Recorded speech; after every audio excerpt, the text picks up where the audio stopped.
Hello everyone and welcome back on the part 3 on the topic most common grammatical errors we all need to stop making. So I hope you're really enjoying or getting at least some useful insights from this course. So in the last two topics we have covered topics such as there versus there, your versus your, its versus its, incomplete comparisons, passive voice, dangling modifiers, refraining to a brand or an entity as they, possessive nouns, affect versus effect, me versus I, and two versus two. That is two with a double O and two with a single O. Okay, so now let's move ahead. We'll start with the 12th topic we have here, which is the difference between do's and don'ts.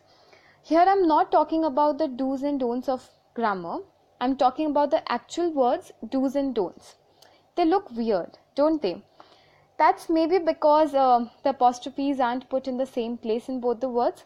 So actually the problem is that there are different school of thought about how to punctuate this one depending on what style or guide or usage of book you are doing. Okay, so the most commonly used usage about this particular topic is the Chicago Manual of Style, which recommends do's and don'ts in this particular manner, where in do's we do not use the apostrophe and in don'ts we do use an apostrophe. So the common thing to remember here is to please be consistent and stick to one style guide. So for example, if you are writing a piece of content and if you have used one style somewhere, so please be consistent and use the same throughout. Okay, next one is IE versus EG. Humble confession, I have never been able to remember this rule. I have made so many mistakes regarding this. So I hope that by writing about it here, I will tend to stop. Many people use these terms interchangeably when trying to elaborate on a point, but each one means something different. The first one, IE, that is pronounced as that is, means in other words. Okay, while example, that's EG, it means example given. So whenever you want to talk about for example, we are supposed to use EG, and when you are talking about that is, we are supposed to use IE. I hope I made myself really clear. Next one is the difference between peak and peak. Please trust me, the similar sounding words, they create a lot of problems, so please never fall into this trap. This mistake is another one I often see people make, even if they know what they mean. Okay, so the first peek, that is PEEK, is taking a quick look at something, like a sneak peek of a new film. The second one, that is PEAK, is a sharp point. Okay, like a peak of a mountain. So if you are going to use one in your writing, stop for a moment and think, what is that the right peak you should be using? So again, moving forward. Next one is who versus that. This one is tricky. These two words can be used when you are describing someone or something through a phrase like, for example, Lindsay is a blogger who likes ice cream. So when you are describing a person, okay, so when you are describing a person, please be sure to use who. Okay, and when you're describing an object, use that. For example, you should say her computer is the one that overheats all of the time. So simple thumb rule, for a person use who, and for an object use that.